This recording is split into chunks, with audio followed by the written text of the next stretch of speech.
So what is up, everybody? It is Rodak from Rodak Survival, and we are back with some more video today. Now today, guys, I am doing something totally different, really out of my comfort zone, but I want to try something new, and I hope you guys can all enjoy it. Now, if you guys don't know, I grew up racing motocross. I got my first bike when I was 5 years old and was racing shortly after that.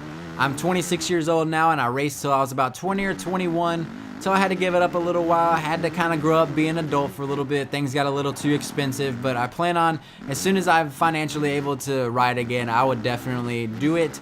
But I feel like I've been around the sport for a long time. My father always watched the races. I watch all the Supercross races. My favorite rider to this day, and will always be my favorite rider, is James Stewart. He's no longer racing anymore, but he will always be my favorite. But what I wanted to do is play some video games, and so why not play some video games, and then while I'm actually doing laps here on Monster Energy Supercross, the video game, why not recap my thoughts on how the real race went over at Anaheim 2. So like I said, right now we are spinning some laps on Anaheim 2 on Monster Energy Supercross, the video game, and let's just go ahead and get into the recap of what happened last night. So last night was the first night of the Triple Crown series. So it's something new they implemented last year into the Supercross series.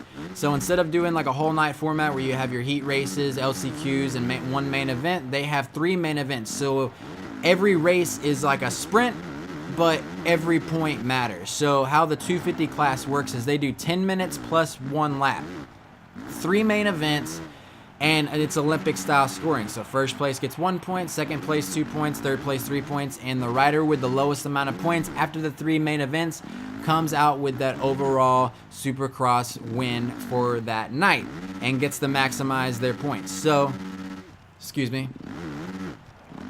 So let's go ahead and jump right in and recap last night's race.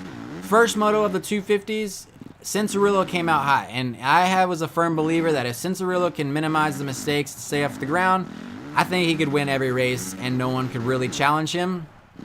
But he comes out, leads first 3 or 4 laps, dumps it on the ground, hands the lead over to Cole Nichols, and really the main event, the first main event, was pretty lackluster at that point because Nichols was kind of pulled away. Fernandez was settled in second, McElrath in third, and they just kind of sat in those points. No one really gained on each other. Now the second main event comes around, Fernandez and Nichols both 1-2 coming out of the hole shots, teammates together. Fernandez is pressuring Nichols for a couple laps, and then Nichols dumps it over in the corner right after the whoop section, puts Fernandez in the lead, but McElrath also got by Nichols.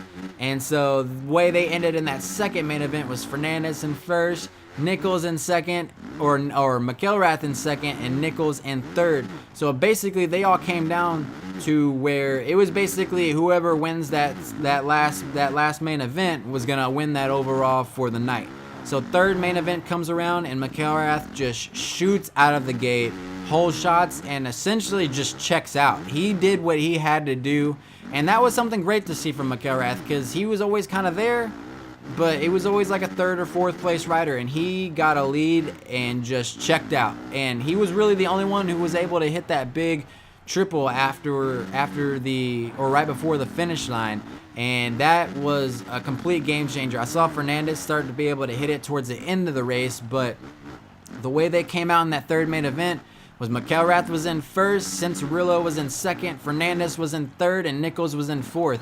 Now with Fernandez being in front of Nichols, he would take the overall, but Shane McElrath was in first, Fernandez was in third, and Cincerillo was kind of playing that wild card in between them in second.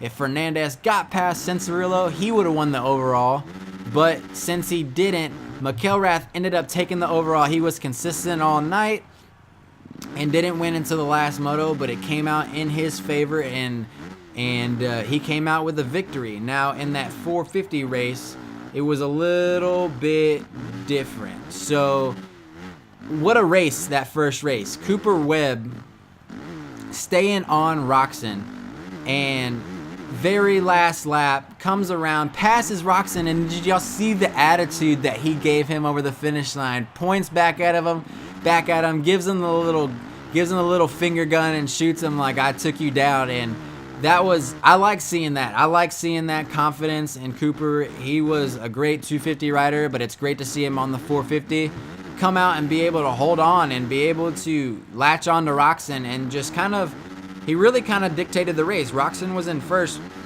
led every single lap until the last lap, and Cooper just kind of kept him there and just waited to the last lap, made his move, and he took the victory. Second main event comes around, Cooper hole shots and is gone. Cooper, no one could catch Cooper, and really that's kind of how the race dictated after that. There was really nothing too crazy that happened in that second main event. And in that third main event, the one guy that no one wants to get on a streak, Eli Tomac, comes out with the hole shot and just checks out. Like everybody, Cooper kept like a 2 or 3 second lead in his second main event when he hole shotted. Eli came out hole shotted, and I think he pulled like 6-7 seconds within the first 2 or 3 laps and just kept pulling away. Of course, Musquin caught him towards the end, but Eli already had such a big lead that he was just kind of coasting around. Now, for me, like I said, James Stewart was my favorite rider, but over the past year or two, I've come to really like Eli Tomac. I just love his aggressive riding style. So I was really hoping he can get that overall win last night, but he did come out third. Ken Roczen still keeping the points lead and didn't win a single main event and hasn't won one yet this year. And Eli Tomac is 2 points down on him. So I'm hoping that Kenny can start stringing some wins together. But even though I like Tomac, I really hope he doesn't get on a streak, because when he does, he just blows everybody out of the water. But that's all I'm really going to say about it today, guys. Like I said, I'm really kind of trying to learn this. It's something completely new for me. And I know this first one might not be that great, but please, guys, stick around. Hit that subscribe button if you can. And don't forget to drop a like on this video if you enjoyed. And I will see you all in a later video. Peace.